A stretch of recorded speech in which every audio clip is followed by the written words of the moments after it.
Radio Publique Africaine.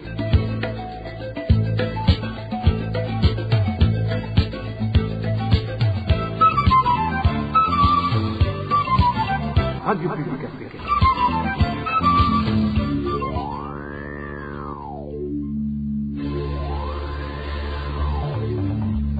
C'est le moment de suivre le journal parlé en français. À la présentation, Daniel Claire et la Trouve.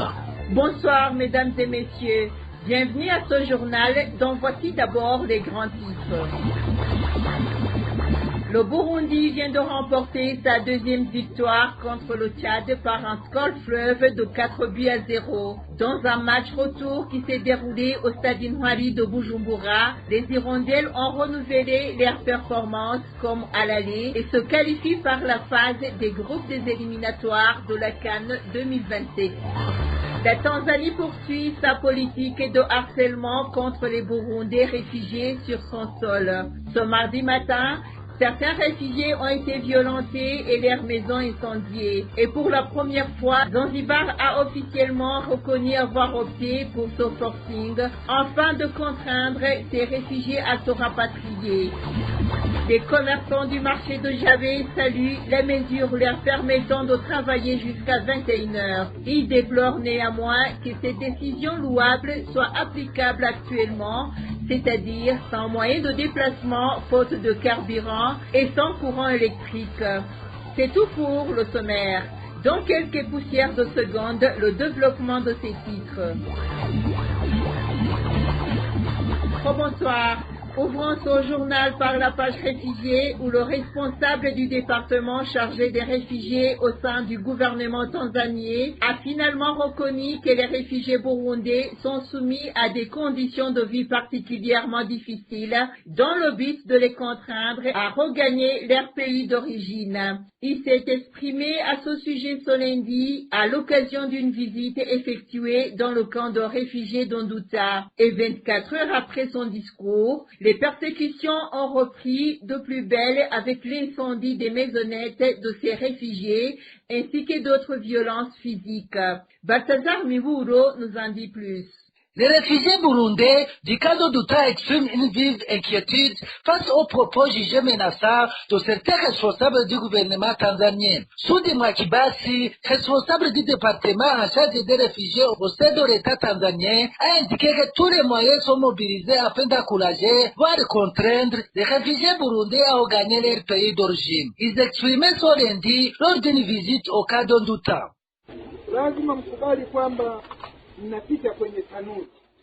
Il est essentiel de reconnaître que vous traversez une période particulièrement difficile, marquée par une longue vie en exil, souvent éprouvante. Même si cela ne correspond pas forcément à vos attentes ou à ce que vous avez vécu auparavant, il est important de vous préparer à faire face à toutes les éventualités. Accepter les situations, qu'elles soient favorables ou non, peut vous permettre d'avancer et de mieux affronter les réalités qui se présentent.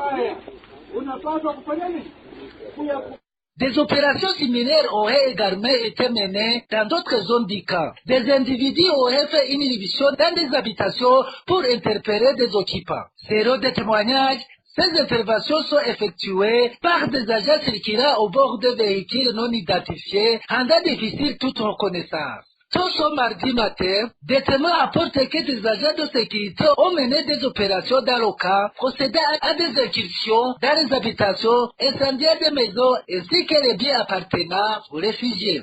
Ce mardi matin, des incendies ont été signalés dans la zone 3 du camp où plusieurs habitations ainsi que l'ensemble des biens des réfugiés ont été réduits au centre. Au moment où nous parlons, une épaisse fumée reste visible dans le ciel. Des opérations similaires auraient également été menées dans d'autres zones du camp. Des individus auraient fait irruption dans des habitations pour interpeller des occupants. Selon le témoignage, ces interventions sont effectuées par des agents circulant à bord de véhicules non identifiés, rendant difficile toute reconnaissance.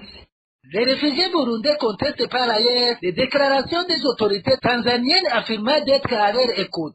Ils dénoncent ce qu'ils qualifient de discours trompeurs, accusant les autorités de violence, d'arrestations arbitraires et d'actes de l'oppression à leur encontre. Vous êtes confronté à une situation où un ressortissant tanzanien détruit votre habitation, agresse les membres de votre famille et enlève certains des vôtres avant de vous demander ensuite pourquoi vous refusez de retourner au Burundi. Dans ces conditions, les réfugiés estiment qu'il est difficile de croire à une quelconque volonté sincère de leur part de les écouter ou de garantir leur sécurité. Ces réfugiés lancent un appel pressant à la communauté internationale, en particulier au Haut Commissariat des Nations Unies pour les réfugiés, afin qu'elle intervienne pour mettre fin aux exactions signalées dans le cas de Douta. Balthazar Miburo. Retour au Burundi, où un habitant de la colline Nganda, nous sommes à la commune Bugendana de la province Gitega, a vu sa maison incendiée par des individus non identifiés samedi dernier. Selon les habitants de la place, cet incendie criminel aurait été commis en guise de représailles. Plus de détails avec Dean Karondo. Tout a commencé vendredi soir lorsqu'un membre des Imbonerakure, Nahimana Innocent, a tué Dikuliyo Elvis. Cet acte a suscité une vive colère au sein de la population. Par la suite, certaines personnes se sont alors rendues au domicile d'Innocent dans l'intention de se venger, mais ne l'ont pas trouvé. Ils ont incendié sa maison, raconte notre source. C'est arrivé vers 22 heures. Il leur a échappé, alors ils sont allés chez lui pour se venger, mais il n'était pas à son domicile. Le lendemain matin, ils ont alors incendié sa maison ainsi que tous ses biens, y compris ses ruches. La maison d'Innocent a bel et bien été brûlée. Selon toujours notre source, dans le but d'identifier les auteurs, ce sont les membres du CNL fidèles d'Agathon Rwasa qui sont traqués, accusés d'être impliqués et d'avoir fourni cette information à la RPA.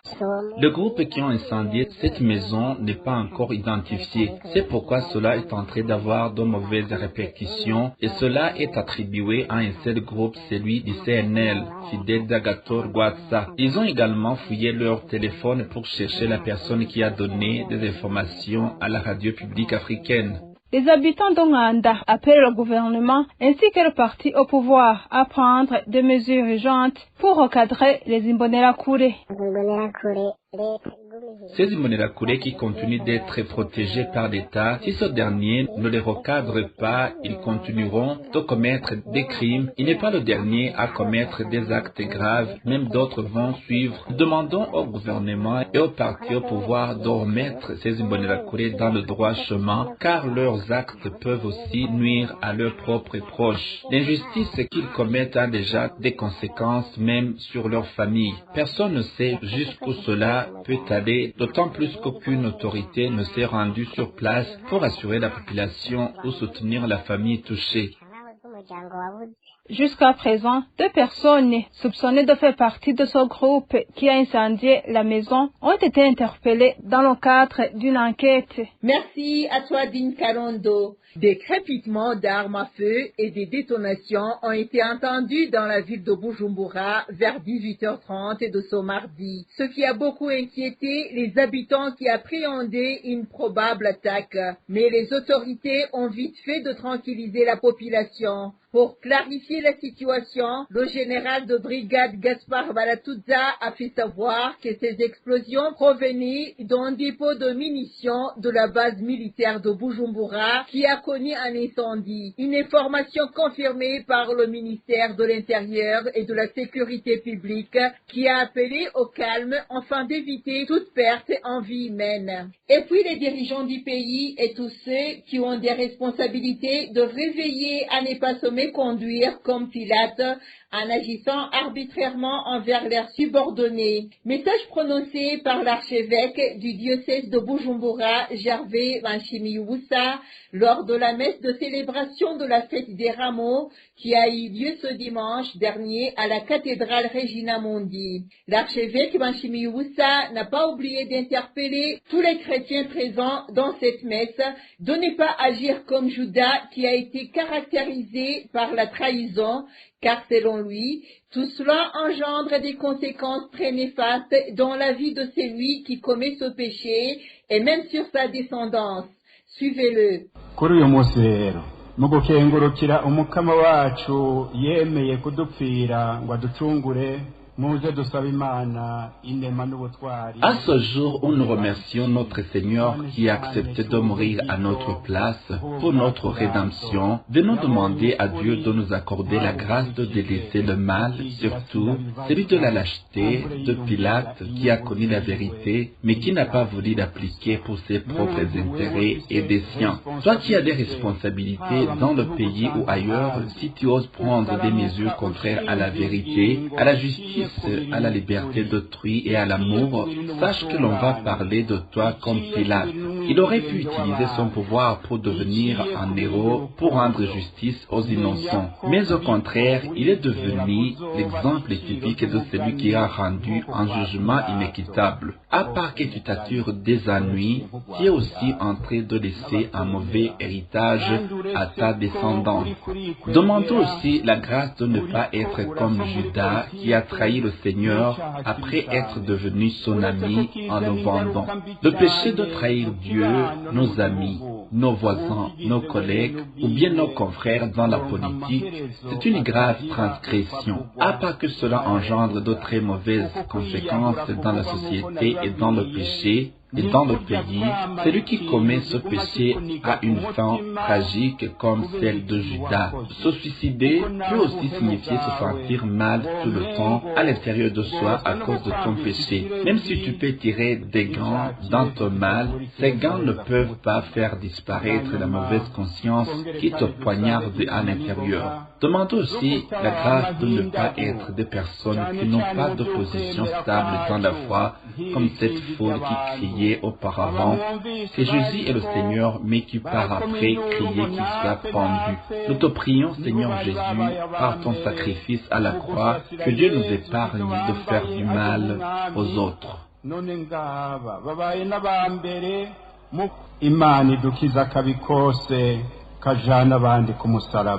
Amen. Depuis son arrivée au pouvoir, le gouvernement burundais, dirigé par le parti CNDD-FDD, n'a jamais fait du bien-être des citoyens sa priorité. C'est ce qu'a déclaré Frédéric Bamvuginyumvira, ancien vice-président du Burundi, dans l'émission Ijamboni Gwawe de la RPA, passée ce samedi 28 mars.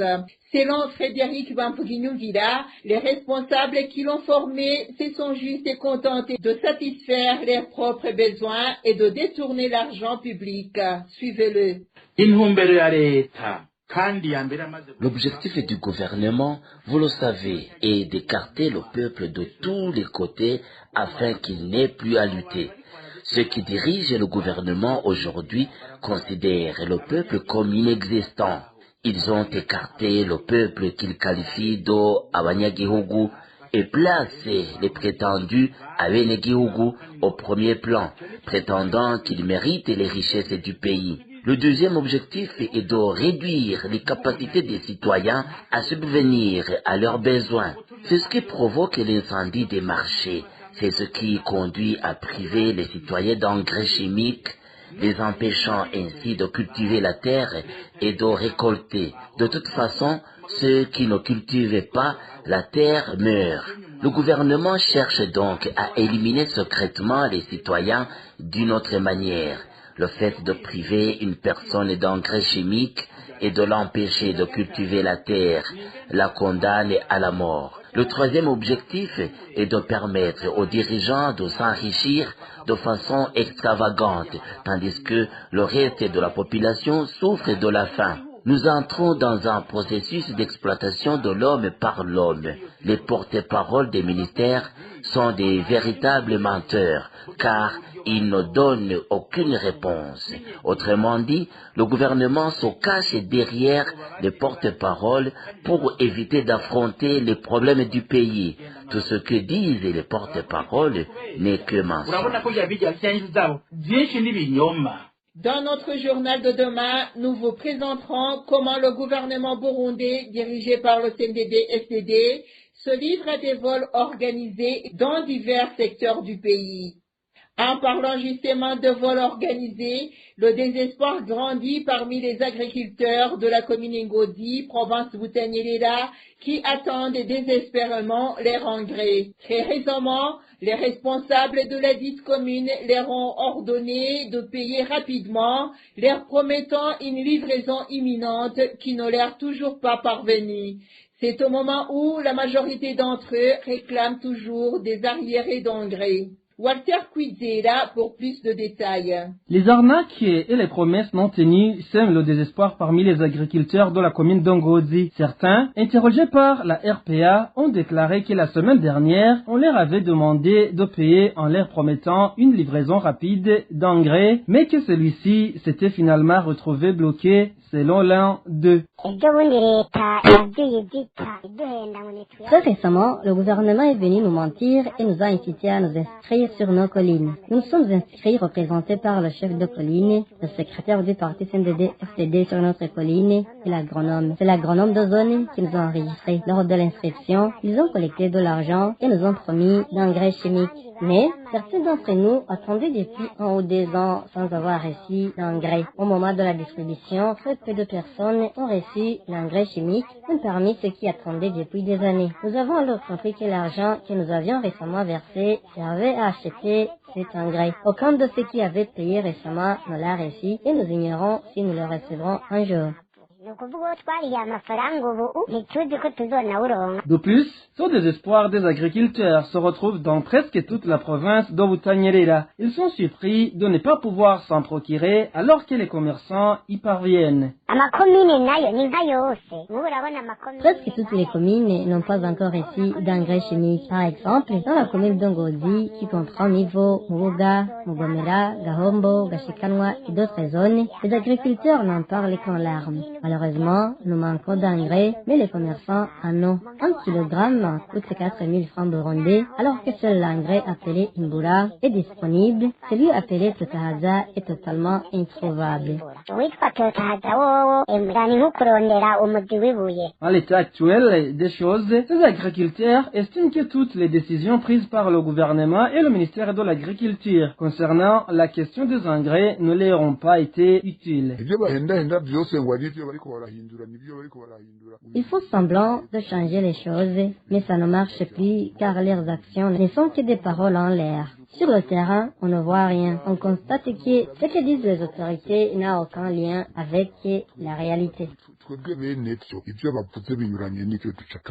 Alors que ces agriculteurs sont emplis de tristesse et de plaintes concernant le manque d'engrais, lors d'une récente conférence avec les porte-paroles des institutions, la porte-parole du ministère de l'Agriculture et de l'Élevage, Inès Douce Angélique, malgré le désespoir des agriculteurs, leur a demandé d'augmenter leur rendement en utilisant l'engrais traditionnel et de faire preuve de patience car le gouvernement étudie toujours la solution au problème d'engrais chimiques. Je vous le disais en titre, la commune Mukaza, située à Merido Bujumbura, a récemment pris la décision de prolonger les heures d'ouverture du marché de Javé jusqu'à 21h. Les commerçants exerçant dans ce marché saluent globalement cette mesure, soulignant les avantages qu'elle apporte à leur activité. Toutefois, ils évoquent également certains défis persistants, notamment les difficultés liées au transport ainsi que les perturbations causées par les coupures répétitives d'électricité. David Claude Bananayo s'est entretenu avec quelques-uns de ces commerçants. Une semaine vient de s'écouler depuis que l'administration de la commune de Mukaza a pris la décision de prolonger les heures de fermeture du marché de Jabé, les faisant passer de 17h à 21h. Depuis l'entrée en vigueur de cette mesure, les commerçants exerçant dans ce marché affirment qu'elle leur a apporté des avantages notables, notamment en leur permettant de travailler plus longtemps et d'augmenter leurs revenus. L'un des principaux avantages de cette mesure réside dans l'élargissement des horaires. Auparavant, le marché fermait à 17h, moment à partir duquel puisqu'aucun client n'y accédait. Désormais, avec une fermeture à 21h, cela représente une réelle opportunité. Les personnes qui quittent le travail tard peuvent passer au marché et effectuer leurs achats en soirée. Malgré cette satisfaction, ces commerçants signalent toutefois certaines difficultés, en particulier liées au transport pour les clients qui habitent loin du marché et qui peinent à regagner leur domicile tard dans la soirée. Cependant, cette mesure présente aussi certaines limites. Tous les commerçants et clients du marché de Javé ne résident pas au même endroit. Certains viennent de Charama, Giza ou encore Nyabugete. Dans ces conditions, et compte tenu des difficultés de déplacement, beaucoup ne peuvent pas rester jusqu'à 21h, faute de moyens de transport pour rentrer chez eux en toute sécurité tard le soir. Un autre problème soulevé concerne les coupures d'électricité qui surviennent durant ces heures nocturnes, perturbant ainsi les activités commerciales. Ces commerçants demandent aux autorités de trouver des solutions adaptées, notamment en mettant en place des moyens de transport pour les clients résidant loin du marché, ainsi qu'en prévoyant des dispositifs alternatifs en cas de coupure d'électricité, comme un groupe électrogène. Lors du lancement officiel de cette initiative, le 24 mars de cette année, l'administrateur de la commune Mukaza, Aline Bigirimana, a indiqué que ce projet pourrait être étendu à d'autres marchés de la commune Mukaza. Parlons à présent gouvernance, où l'interruption des travaux de la route nationale numéro 3 s'explique par la montée importante des eaux du lac Tanganyika qui a contraint à revoir les études techniques et les méthodes d'exécution. Déclaration de la porte-parole du ministère des Infrastructures lors de la conférence des porte-paroles des différentes institutions de l'État tenue vendredi dernier. Selon Jeanne Mukenguruka, la population est appelée à faire preuve de patience car les autorités compétentes à travers le ministère des Infrastructures sont à l'œuvre pour trouver des solutions adéquates afin de relancer les travaux de cette route. Suivons-la. Concernant la route nationale numéro 3, suite au changement climatique, le niveau du lac Tanganyika a considérablement augmenté. Cette situation a contraint à revoir le tracé initialement prévu pour cette route. Il est ainsi devenu nécessaire de mener des études approfondies afin de construire une infrastructure solide capable de résister à ces variations climatiques. Ces études sont actuellement en cours et semblent toucher à leur phase finale. Parallèlement, les autorités ne se limitent pas à ces analyses. Ils s'emploient également à mobiliser des ressources nécessaires pour la réalisation du projet, étant donné que les coûts initialement prévus ont été revus à la hausse. Par conséquent, il est demandé aux usagers de cette route de faire preuve de patience face à cette situation. Les autorités compétentes mettent tout en œuvre pour que cette route soit construite dans les meilleurs délais avec des standards garantissant sa durabilité face aux effets du changement climatique. Ces réponses ne semblent pas du tout satisfaire la population. C'est en l'occurrence la réplique du porte-parole du gouvernement à la question liée à la pénurie persistante du carburant. Selon certains citoyens qui se sont entretenus avec le RPA, dire que cette pénurie est le signe d'une amélioration des moyens financiers des Burundais démontre à suffisance que le gouvernement se moque éperdument de la souffrance de son peuple. Suivez-le. Dire que le manque de carburant est lié à l'abondance des véhicules et s'en féliciter de la sorte devant une faute des Burundais, c'est une honte pour le porte-parole du gouvernement. Cela montre que les autorités du pays ne se soucient pas des problèmes qui hantent le peuple burundais. Chez eux, quand tout va bien, c'est dire que pour les autres, c'est pareil. Ça démontre un égoïsme sans nom. Le Burundi n'est pas le seul pays qui possède un nombre considérable de véhicules pour justifier son manque criant de carburant. Et comme solution, il faut libéraliser le secteur carburant. Et libéraliser signifierait permettre à plusieurs acteurs privés d'importer, de stocker et de distribuer librement le carburant, arrêtant les forces du marché, influencer les prix. Les paroles qu'ils disent, ce sont des mensonges purs.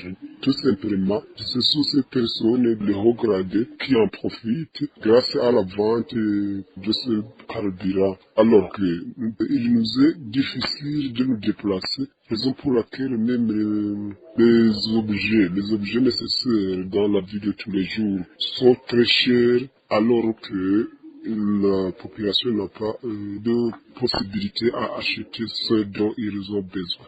La population reste dans le mer, dans la pauvreté. Nous regrettons fort de ces paroles. C'est un discours qui montre que nos dirigeants ne se soucient pas du bien-être de la population, mais plutôt de leurs propres intérêts. Leurs véhicules ne manquent jamais de carburant, leurs familles vivent dans l'aisance, alors que nous peinons à trouver des bus de transport. Franchement, je me demande comment un gouvernement issu du CNDD-FDD peut rester dans une telle logique sans jamais changer. On dirait le même état d'esprit que celui d'un gouvernement issu de ce parti qui affirmait qu'un cadavre est semblable à un autre afin d'échapper aux questions liées aux assassinats. Parlons à présent sport avant de clore ce journal. 4-0, c'est le résultat du match de ce mardi entre le Burundi et le Tchad en faveur des Hirondelles dans un match qui s'est déroulé au stade Intwari, plein à craquer. Pour les deux matchs, le Burundi a marqué 8 buts au total et se qualifie pour la phase des groupes des éliminatoires de la Coupe d'Afrique des Nations 2027 qui sera co-organisée par l'Ouganda, le Kenya et la Tanzanie. Lors du match de ce mardi, le Burundi a marqué 2 buts à la première mi-temps pour l'intermédiaire de Bienvenu Kanakimana et Moussa Omar. Et en deuxième période, les buts burundais ont été marqués par Jean-Claude Girumugisha et Abdul Karim Mawenimana.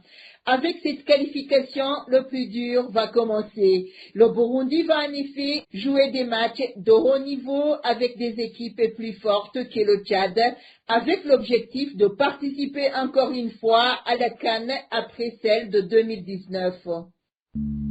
Et voilà, amis fidèles de la RPA, c'est par ici qui prend fin le journal en français de ce mardi 31 mars 2026. Merci pour votre aimable écoute. Merci également aux équipes rédactionnelles et techniques pour les franches et parfaites collaborations. À la présentation de ce journal, vous étiez avec Dani Claire Ilatroumba. Bonne soirée chez vous.